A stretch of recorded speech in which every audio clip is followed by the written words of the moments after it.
with the most, Sean Design, and I am here with a very, very, very special guest this evening. Man, let me take a deep breath. What can I say about this brother? I would like to start off saying that I wouldn't be where I'm at today in the hair business if it wasn't for this brother. This brother seen a young 17-year-old kid that needed to place himself and put himself in a good position in this Detroit hair capital hair game, and he leads the way. And it's safe to say that he took me under his wing. And again, I would not be here. Sincerely, I would not be here if it wasn't for Mr. Billy Badass K-Sign. And we got him here with us today on the show. We're gonna learn a little bit more about Mr. K-Sign and how he got started, who he is, and how instrumental he is, not only to the hair game, but the city of Detroit. Mr. Billy K-Sign. Thank you. Glad to be here. Give the people a good, warm introduction of who you are, sir. Billy K-Sign, sometimes they call me Billy Badass. I don't know why, but that's the nickname they gave me. Okay. But I'm just glad to be here with Brother Sean. Is one of my favorite people. I call him the Gemini. The Gemini. Yeah, he's a beautiful guy. I always come in his shop, and he interviewed me when I'm in the shop. Yep. Every time I come in the shop, he interviewed me. So I'm very excited that he invited me down, and then I come down here, and I've been knowing the guy that owned the radio station. I've been knowing him for 50 years. So I'm very excited to be here. All right, man. So let's get started, man. Tell me, let's start from the beginning. Are you from Detroit? No, I'm really from a little town. Town ain't even on the map. They call it Thompson, Georgia. Okay. The reason why they know about it is right outside Augusta, 35 miles outside Augusta, Georgia. Okay. That's where James Brown was born at, so everybody know where Augusta at. But I'm from a little town they call Thompson, Georgia, right outside of Augusta, 35 miles outside Augusta. But I've been here in Detroit all my life. I left there when I was 12 years old, so I've been here in Detroit the majority of my life. Man, you have a hustling spirit. Since I've been knowing you, man, I done came to your studio and you was a photographer. I still haven't got trained in my martial arts yet. But man, you do a little bit of everything. So when you came to Detroit, what were you doing? Like tell us about when you first came to Detroit, and what was one of the first businesses or what was your work life like when you first got here? Well, I'm a Capricorn. So Capricorns, we got to get that money. Come on. You know what I'm saying? It's just in our blood. But when I first came to Detroit, I was a paper boy. Okay. I was delivered the Detroit News, and I delivered the Detroit Times, and I had a free press route. Okay. So I had 3 paper routes. One paper route wasn't enough. I had to have, I had to get the money. I got to get the money. You understand? So I had 3 paper routes: a morning paper route, a noon paper route, and a night paper route. What year was this? Oh man, you wouldn't even thought about it. This was in 1950. I got here in 1952.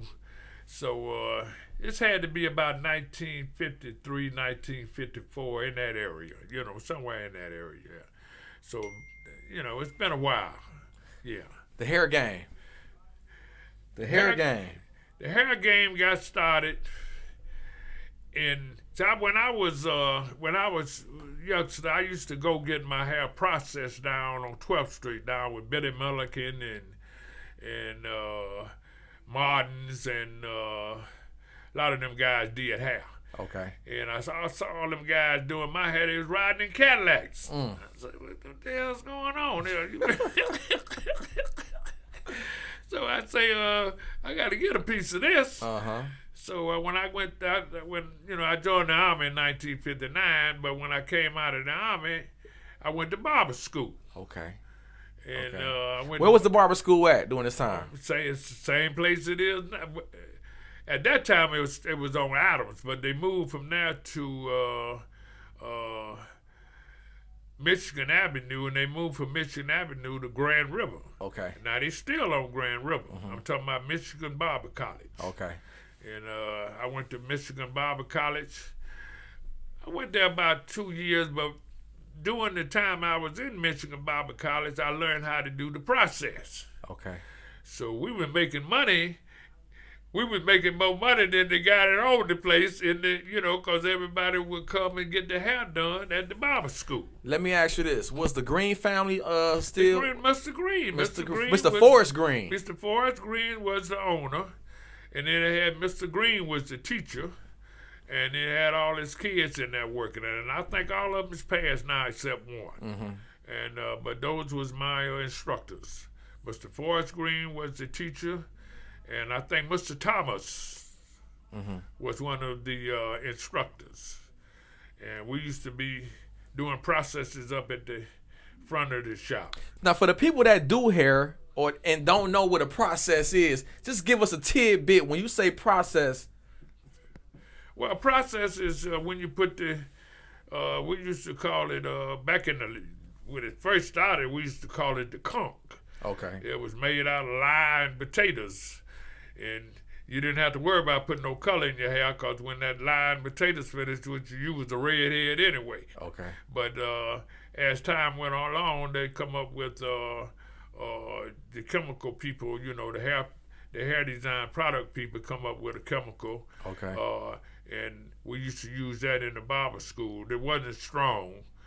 It still would burn you if it stayed in there too long. But we started using that product, and we start doing call the process. You put the straightener in your hair, straighten the hair, and wash it out, and then you put some wave cream in there, and you put waves in it. Okay. You put waves in your hair, and you had the different names for the process. Okay. You had the JFK. You know what I'm saying? Talk to him now. You had the straight back with the waves, with the two pump waves in the front. Then you had the Tony Curtis. Okay. You know what I'm saying? We was all trying to look like the white folks did. Okay.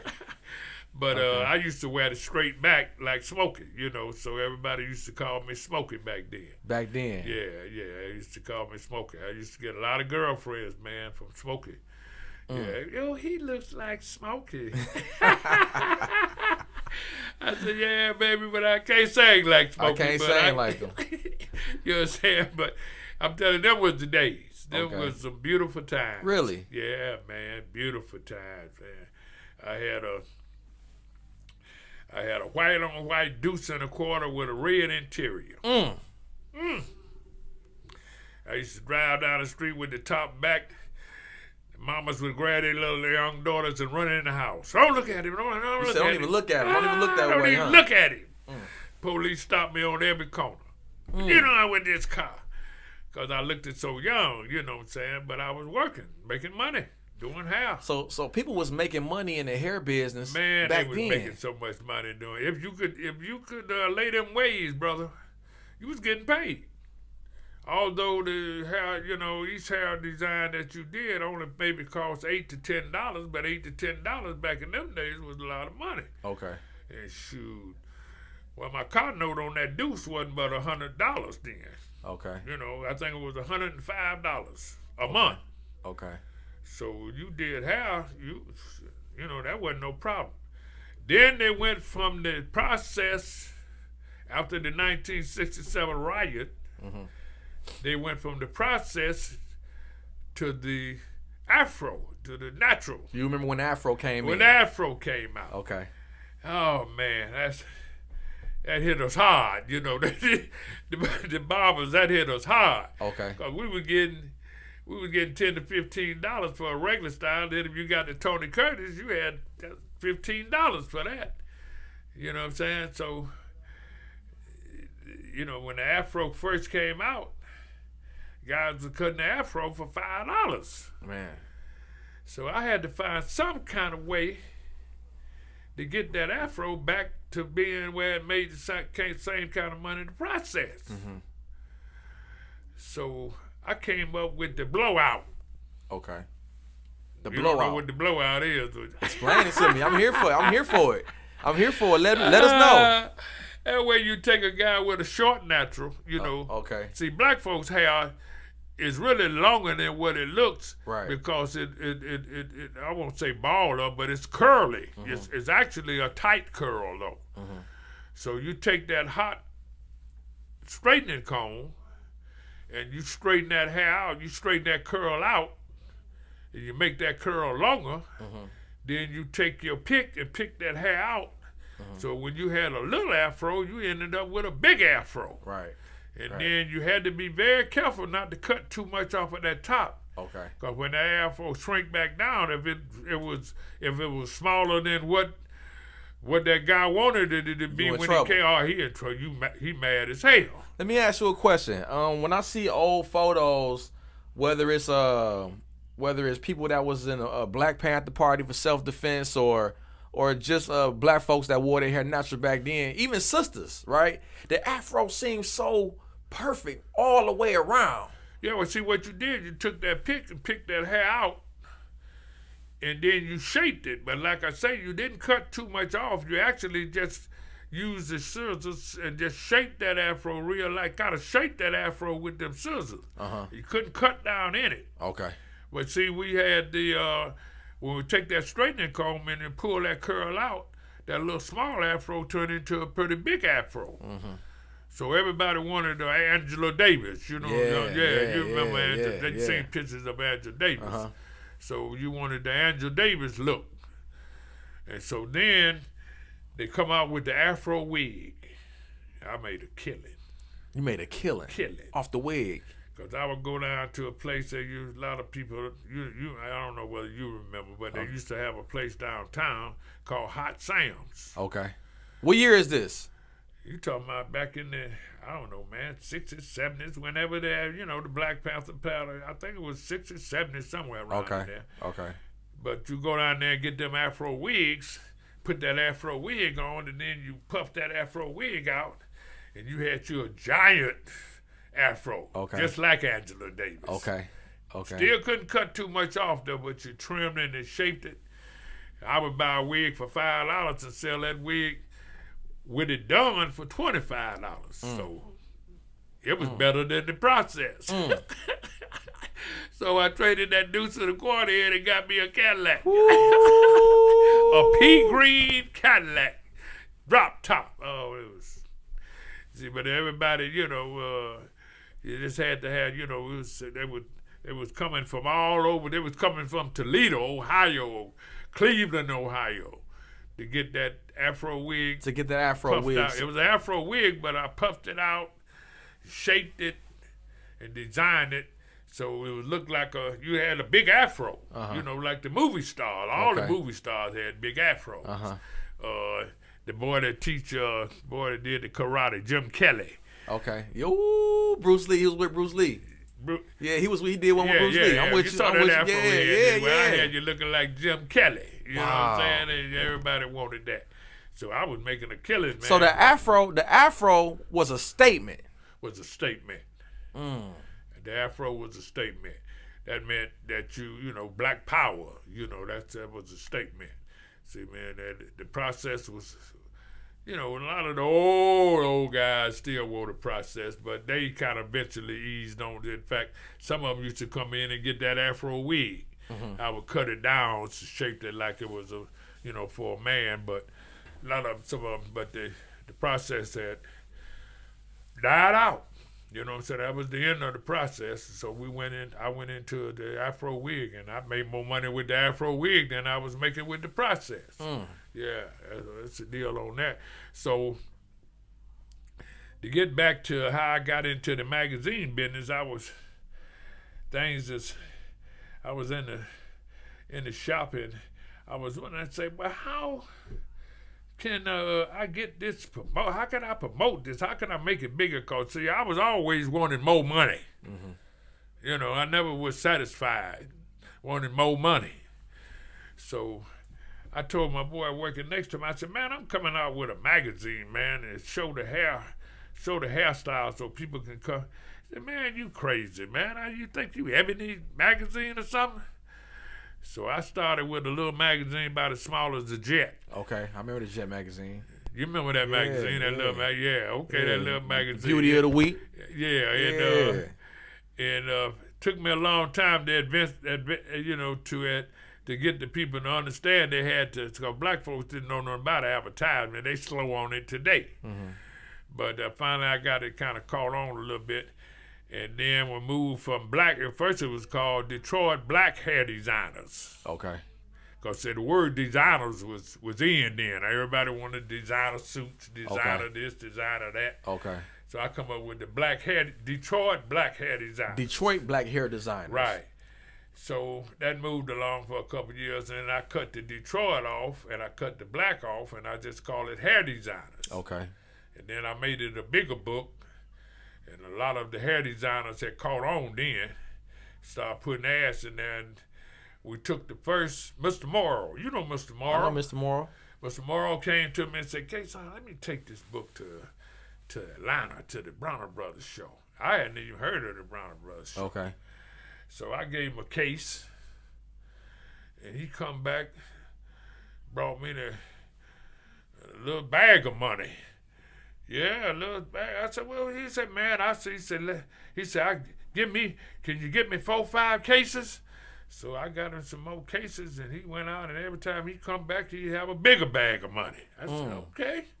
So one day, Mr. Lee, you remember Mr. Lee? Mr. Lee. On Lee Beauty and Barber Supplies. Okay, I never met Mr. Lee, but his name go a long way. He's still out here, Mr. Lee. He's still around. Okay. So I'm sitting in the house. Mr. Lee called me and say, Billy K-Son, come down. I want to see you. So I go down to the store. He'd say, you can I buy the mask? I say, yeah, okay, no problem. He'd say, I want $50,000 worth. I said, what? I thought my ears was bothering me or something. He said, I want $50,000 worth. So I said, oh, okay, man, no problem. I'm thinking my mind is flying. How can I? And so I said, well, I'm thinking, how am I going to get the money to you buy $50,000 magazine? So I get ready. He said, oh, I want you to take the money now. You take money now. I said, what? He said, oh, I have $50,000 for you now, right now. You take the money. So I'm like, I'm dumbfounded. 50,000 cash. 50,000 cash. Then he gave it to me. You going to count it? Man, I'll count it. I'm shaking like a leaf. I'm shaking like Don Knox, man. $50,000 right there in front of my face. I think it might have been all in $100 bills. I didn't know what it was. So I wasn't going to dare to try to count it. I ain't never counted no $50,000 in my life. So I put the money in a bag and put the money, like to sit put the money in the car seat. I sit on the money, make sure it wouldn't fall out. Absolutely, you're damn right. I sit on the money and drove the money home. And when I got home, me and my daughter, she's very professional. She counted it, and it was $50,000 to the penny. So I called my company that printed magazines. I told him, I said, man, I need a certain amount of magazines. You know what I'm saying? He said, well, what year was this? Huh? Well, give me a timeline. I don't know. It was in the 80s. I know it was in the 80s. Yeah.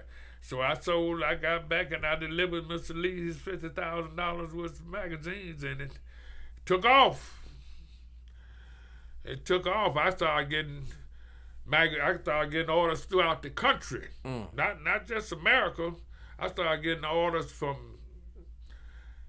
I had magazines in Russia, man. I had magazines in Canada. I had magazines in Africa. Little old lady, ooh, I come to America. I said, okay, baby, ain't no problem.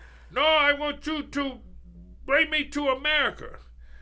I said, yeah, baby, you look like Armand. You on the next plane. Yeah. I said, well, you look like Bula Bula. You I ain't trying to make fun of nobody. Bula, yeah. Hey, I say, hey. But it is what it is, you know what I'm saying? But the magazine took off, man, and it made history. They still talk about it. It made history, that hair designer. But I don't just say, give myself credit. I give the hair designers here at that particular time in Detroit, because those are the ones that put the styles in there that set the trend throughout the world. Okay. See, we was the hair design capital of the world then. Okay. We had people laying that hair, man. They was like, cause they was in that magazine and they was getting calls from all over the world. I mean, it's people like Lil Willie, Cool C, Phyllis Patillo, John Gooden was one of the tops. Carl Reed, they still around. But they was laying that hair, baby. Say these brothers was the ones. They was laying that hair, baby. They was laying that hair. They was coming from all over the world getting the hair done. How many issues? How many issues of the Hair Designer magazine did you actually have? Do you remember? I don't know. We had way over 100,000 copies. I don't know. Well, I mean, every issue that when one came out. Yeah, well, we would print up anywhere from 200,000 to 300,000 books. Because the book was going all over the world. We couldn't keep the magazine in. Couldn't keep it in. They was one of the.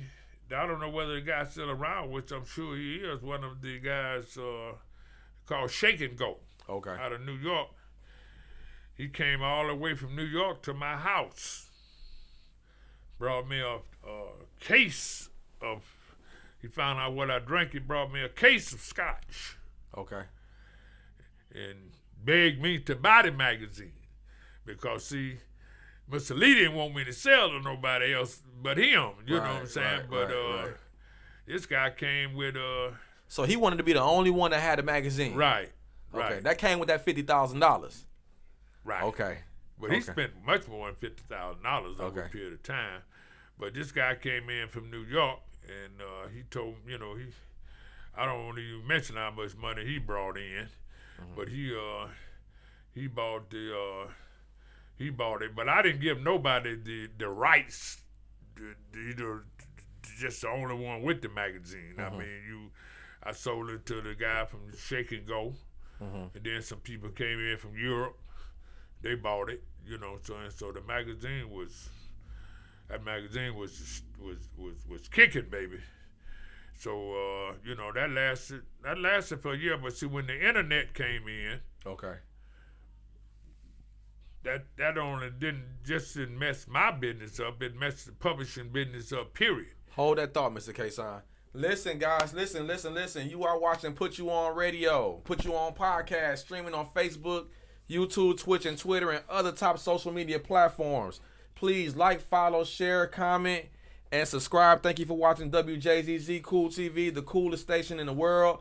If you have a comment or you have anything that you want to say to me or Mr. K-Sign, please give us a call, 313-355-6018. Again, 313-355-6018.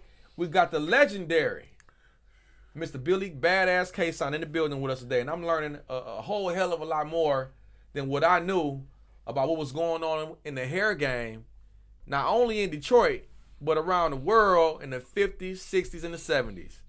And, the 80s and the 90s. In the 80s and the 90s, because I was a young buck. I wasn't making no money in the hair game then, so this is a very valuable interview. I'm very thankful Mr. K-Sign is here. Mr. K-Sign, you mentioned the internet. Yeah, when the internet came in, it messed the printing business up. Okay. We still did some magazines. I think the last magazine I put out maybe was about 5 years ago. Might have been less time than that. But I went from the magazines into billboards. Okay. See what I'm saying? And once I got into billboards, that was a big plus, because when people see you on a billboard, you buy them yourself. People see you on a billboard, they think you show enough stuff, because you're up there with the politicians, doctors, lawyers. So now we do the billboard. We're in the billboard business now, but we're still in the advertisement business. Because, see, black folks got to learn, you got to market your product. Come on, talk about it. You can't just, do what you do and they think somebody can look at you and say, I know you got to market your product. You got to let people know what you do. So that's the main thing. See, you white folks just got billboards everywhere, got all type advertise everything. But we don't we like to we'll get the business, we'll get the billing, put the product in there. A lot of times we forget the security. And so somebody break in there and steal all your product before you can even get started. But you gotta, once you get that security, you gotta get advertised. You gotta advertise. See, most black business people fail because they don't advertise. They don't want to spend that money. Advertising is expensive, and it's the reason why it's expensive because you advertise. All the white folks advertise everything, whatever they do. Even if they're murdering people, they advertise. You know what I'm saying? You can get your best hit man here. So you got to advertise. It's crazy you say that because even today with all the internet and all the you can even buy advertising through these social media websites, right? Right. But it's nothing like old school advertising. So when you driving down the street and you look up and people see you on a billboard, they say, "Oh, he must be the stuff." He is. Everybody, when you got something free, everybody on it. So you can't really distinguish who's what. You know what I'm saying? But when you driving down the street and people see your picture on a billboard, it's he on a billboard. Well, he must be the man. He's serious business. Yeah, he on serious business. And so, you know, I tell all the stylists, I put whoever buy a billboard, put your picture up there, because people will stop and look at a picture, then they'll read. Just don't put writing up there, you know, because reading ain't our favorite game. You know what I'm saying? So you got to put your picture up there. But when they see you on a billboard, hey, you the stuff. I want to ask you something. I want to take a dive off into hair shows, because I remember that when I was young, hair shows were so big. Every season of the year, whether it was Easter, Memorial Day, Christmas, whatever, it was always the hair shows. And I used to see photos of hair shows with all types. I remember one lady had a school bus in her head. Like they used to show out, man. Like the hair show, but they advertised on the radio, throughout the salons, throughout the streets. I don't know if they is as big as they were back then, but I want you to expound a little bit on hair shows. You didn't get a chance to go. We know we just had one last Easter. Standing room only. People like to see, we in our heart, black folks, we actors anyway. We like to show. We like to come out and we like to show out. You see, that's in our blood. It's in our that's how they bought us from Africa. They didn't buy us with money. They bought us with shiny stuff. The most shiny stuff the chief had on, he looked better than the other chief. So we like to show out. So with the hair shows, the people got a chance to show their work. To show, show what show their hairstyles. It was another form of advertising, but you got a chance to be a movie star. Because, we took videos and stuff of that. You got a chance to be a movie star for 5 or 10 seconds. Minutes. Call it how many minutes. So the last Easter hair show we had was an extravaganza. Okay. Because they slowed up for a minute because of the internet. But we brought it back. We brought that Easter hair show back out last Easter, and it was an extravaganza. So we're working on the next one this Easter.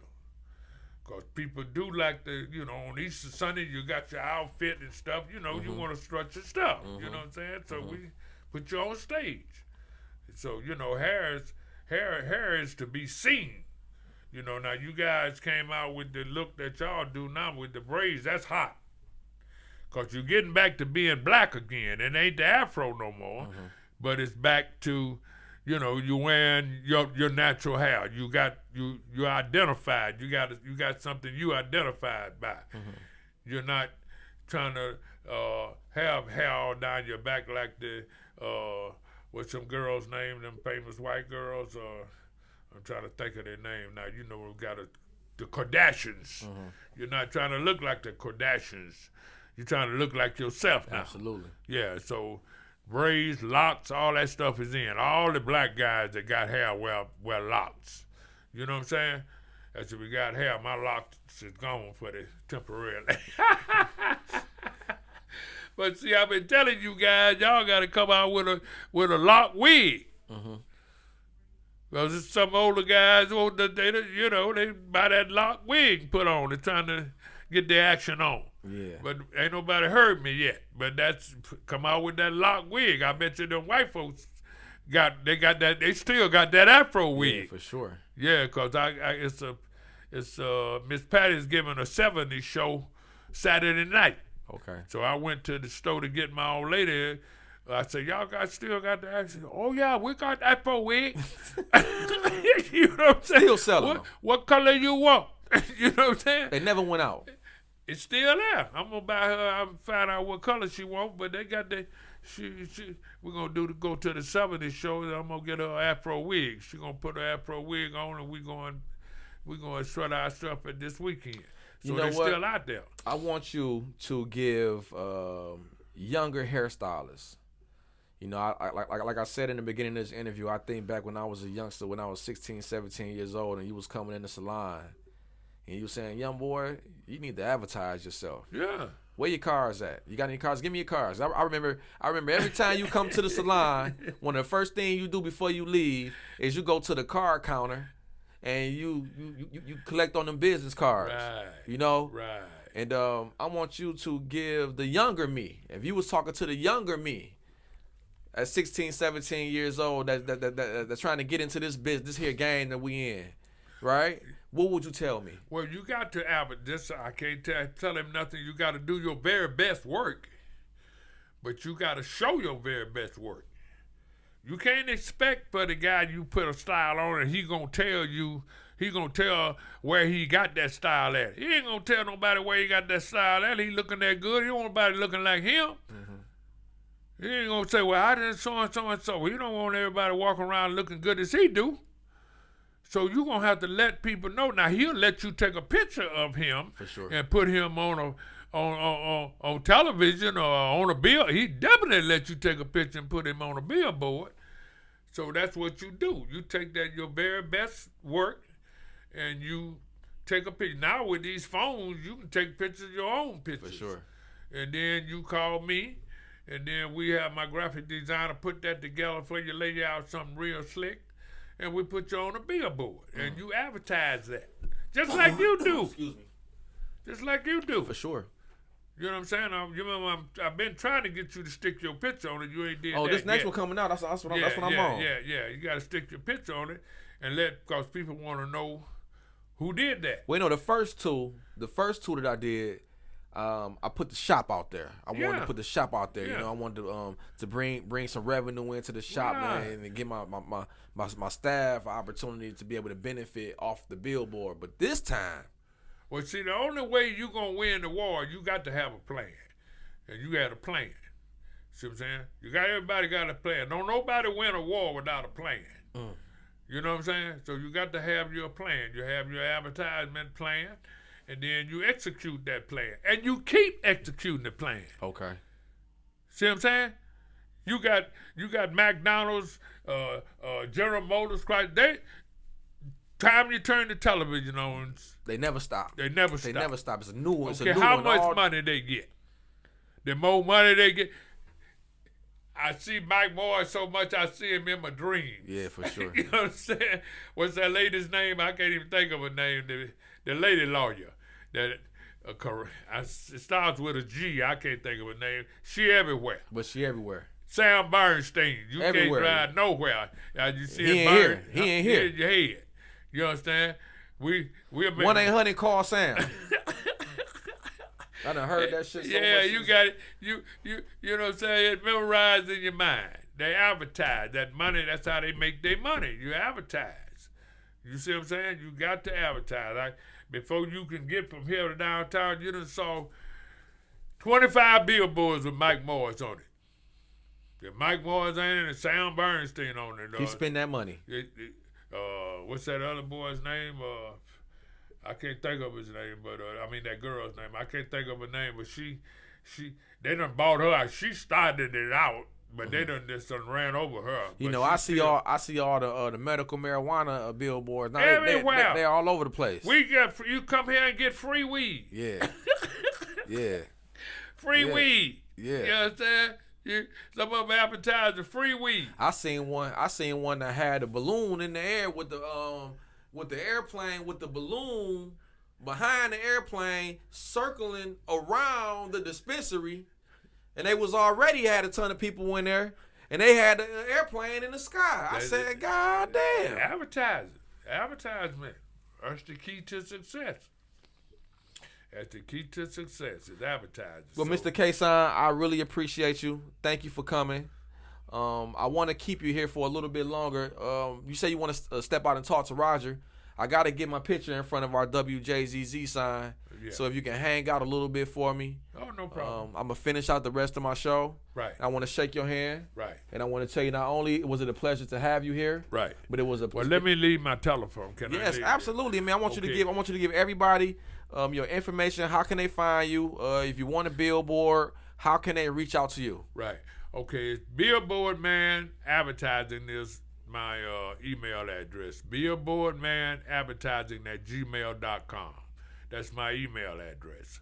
My telephone number is area code 313-350-7171. I've been had that phone number forever. But I call myself the Billboard Man. Call me, and I will put your message in the sky, baby. Say that. Put your message in the sky. Y'all heard it. Billboard Man at gmail.com, right? Billboard Man Advertising at gmail.com. Okay, drop the telephone number one more time. 313-350-7171.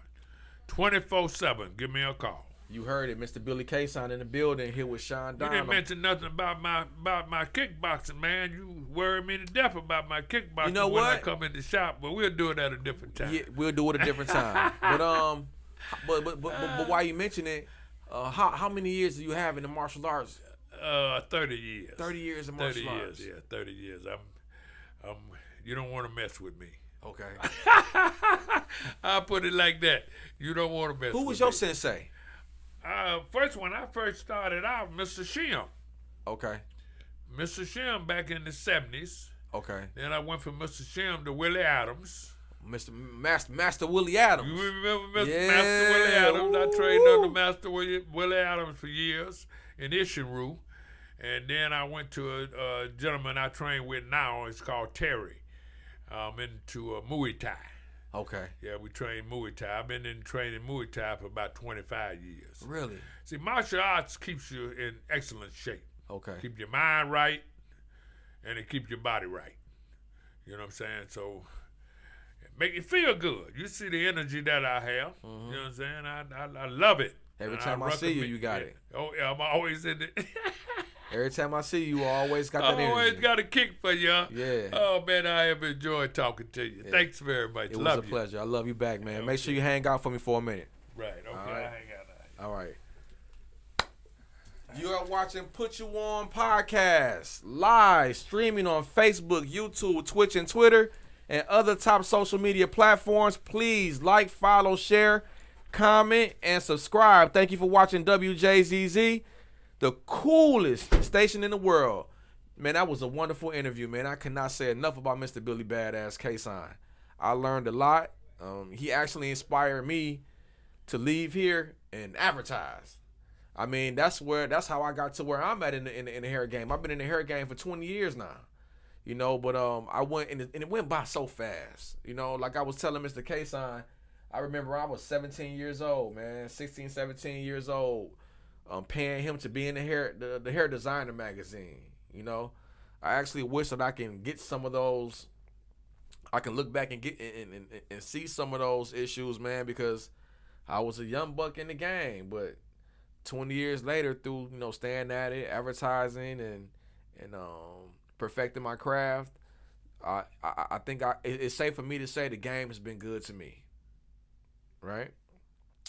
I want to move on with our show. As you know, we have our current events segment, we have sports, and we have our Boss Your Life Up segment of our show tonight.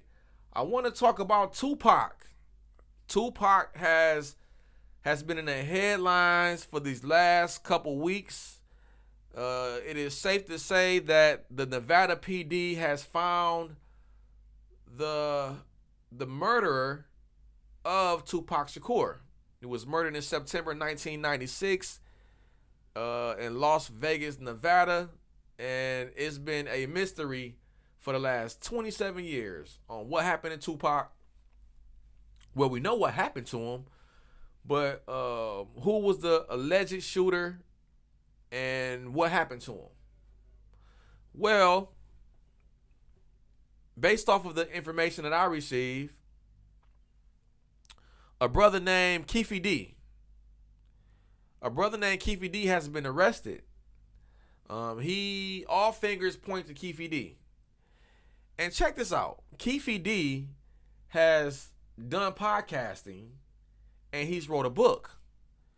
And during his podcast, he did podcasts with Vlad and a few other podcasting platforms. The brother told on himself. The brother actually admitted that he was in the car. He actually admitted to what he seen before Tupac and Suge Knight got shot. He even went as far as saying what was the physical response to Tupac and Suge Knight after or during the shooting. What Tupac was doing. What was Suge Knight doing? Was Tupac trying to protect Suge Knight? Was Tupac trying to exit himself to the back of the vehicle? And the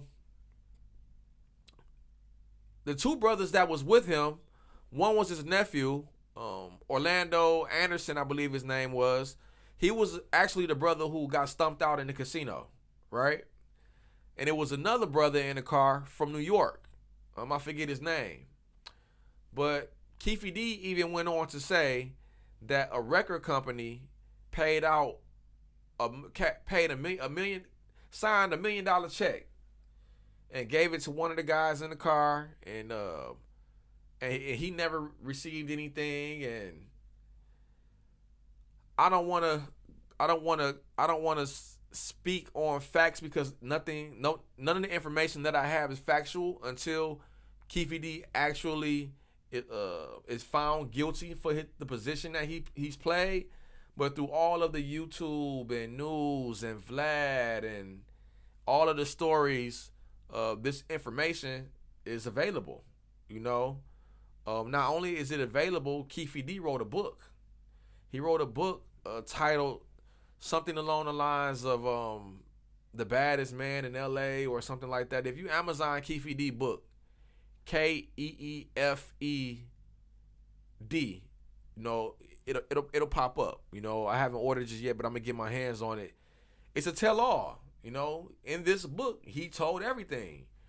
Vlad interviewed him 4 months ago, and during the Vlad interview, the brother went on to say Vlad would ask him a question, and Keefe D would actually try to steer away from answering the question, but then Vlad will say, well, you put it in the book, right? He will say, well, I'm asking you the question because you put it in the book.